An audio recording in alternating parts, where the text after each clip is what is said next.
door somehow to the back. Sorry, one-handed. And you guys wanted to know if this would shut. So, seatbelt twist behind there. It's pulled all the way down. Layla, can you hold that? Yeah. So, now watch as I close this trunk.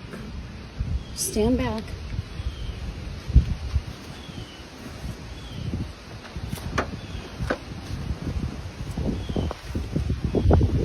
You can still see the seatbelt sticking out.